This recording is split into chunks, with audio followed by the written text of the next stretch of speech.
expectations regarding revenues and product orders for 2013 and 2014. These statements are based on current expectations that are subject to certain assumptions, risks, and uncertainties, any of which are difficult to predict and are beyond our control, and that may cause our actual results to differ materially from the expectations in our forward-looking statements. We encourage our listeners to refer to our SEC filings for a complete recital of our safe harbor statement, as well as other risks and uncertainties discussed under Item 1A Risk Factors in our annual report form on Form 10-K for the fiscal year ending December 31st, 2012 with the SEC, and on April 1st, 2013. Plug Power does not intend to and undertakes no duty to update any forward-looking statements as a result of new information or future events. At this point, I would like to ask that everyone please silence your cell phones, and I would now like to introduce Andy Marsh, Plug Power's President and CEO.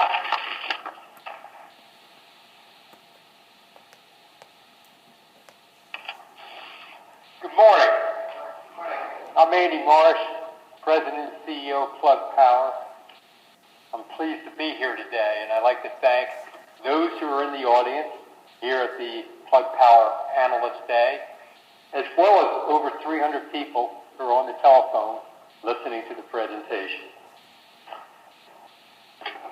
So, we've come a long way this year. We start the year off in a very difficult position. And during the first 4.5 months, the company booked only $1 million in business. Significant event happened on May 15th, where Air Liquide made an investment in Plug Power, which really provided the business validation to both shareholders, customers, and the market. And our orders start to grow. And it grew by over $11 million from that date to October 7th. From there, the company has booked over $17.8 million and counting this quarter as we continue to grow the business. By the end of the fourth quarter, the company will book in the fourth quarter between $30 to $40 million. We will announce before year's end a major turnkey deal for multiple sites with one or two of our largest customers. And today, I'm going to tell you a little bit about what one of these typical deals will look like. Plug Power's turnkey deal will include providing products, service, hydrogen infrastructure, and hydrogen. And when one takes a look back, these deals, we expect the deal to be signed soon for 3 to 6 sites, which would include 750 to 1,500 units. These units will be deployed over a 2-year period. Include a 5-year service agreement, and probably exciting to us, provide recurring revenue stream not only for service, but for hydrogen infrastructure and hydrogen. A typical turnkey deal that Plug Power will provide will generate between $8 to $12 million in revenue. I'd like to tell you a little bit more detail about each of the elements of these deals. One is the product itself. I think one of the unique features of Plug Power, and one of the items I want to emphasize today as we deploy these turnkey deals, is that no invention is required. Plug Power has a full suite of products that have been qualified with all the large North America OEMs. People like Crown, Raymond, Hyster, Yale, Toyota. All our products have been used across the board and qualified in a full suite. So our engineering team during the coming year will not have to do any additional work for designing these products to meet our deliveries in 2014. That is significant. They can now be focused on developing new products, new technologies, and new components, which will give us a differential advantage for the future. And I think before I leave the product slide here, I want to emphasize how tough it'll be and difficult it'll be for others to duplicate our accomplishments. The company has three main platforms, but underlying those three platforms are over 30 to 40 different products to meet customers' needs. I know of no one else who's has nearly the capability, the depth of system experience that PLUG has that would be able to provide these products to our customers. Also, part of the turnkey deal is that we will be providing service. And many of you may not know that PLUG has been in the service business for a while.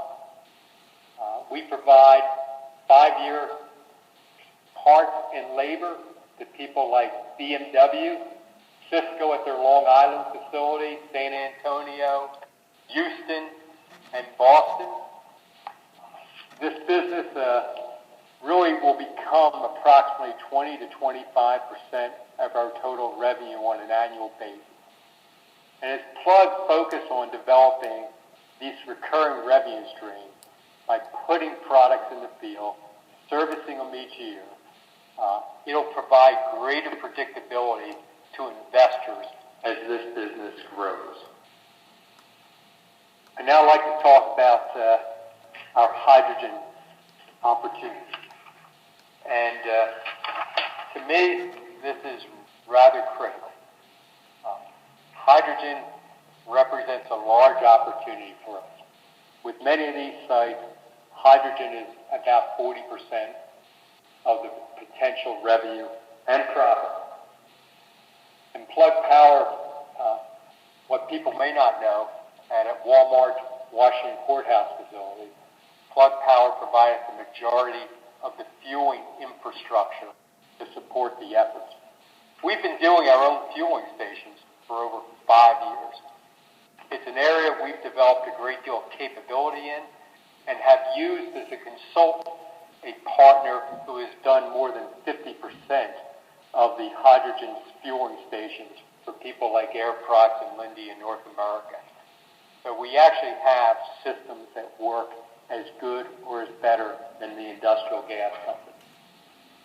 Also, I come from a telecom background, and selling bandwidth was part of the business. And today, when I started thinking about hydrogen, we use, just with our 4,500 units in the field, 2 to 3% of the liquid hydrogen that's used in North America on a daily basis. The company is using over 9,000 kilograms a day in our products. You start multiplying that by 365, it's a lot of hydrogen.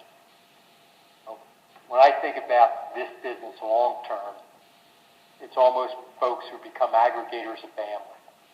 We can buy a lot of hydrogen and then sell it off in smaller chunks and be able to make a profit. And when I look at the hydrogen opportunity, it is one that our customers have driven us to, because many of our customers, and some of we'll talk about today, are looking for Plug Power to provide turnkey solutions. So when we look at our business, we are focusing on 3 main segments. And what we sell, and I think many of you know, is Plug Power sells productivity savings first and foremost.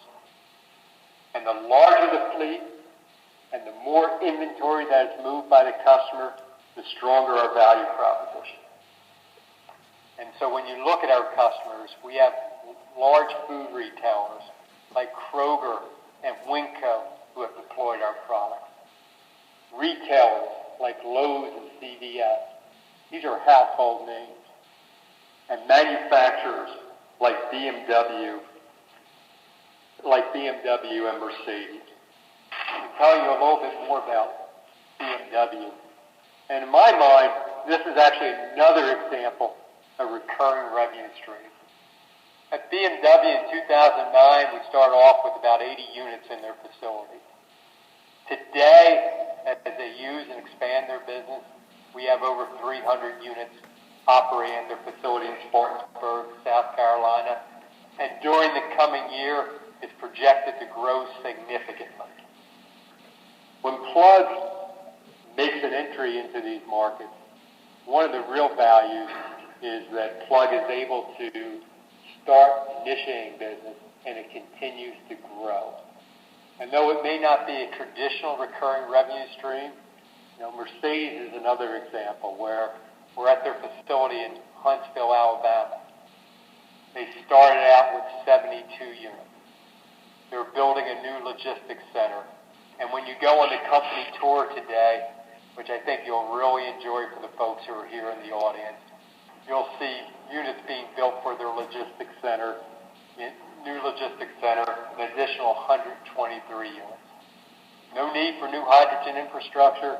My service personnel's in place, and it's really a nice additional revenue addition to Plug Power. And in general, these products have a great deal of value to the auto industry because we provide predictability. We expect that by the end of the first quarter, you'll see 2 to 3 more car companies will be added to our list of customers. And why would a car company like these products so much? And really, productivity is the key, and predictability. And when I talk about predictability, when BMW loses 3 minutes, they lose a car production, and they can't recover that in a year. You have batteries running your fleet. People know batteries are not dependable.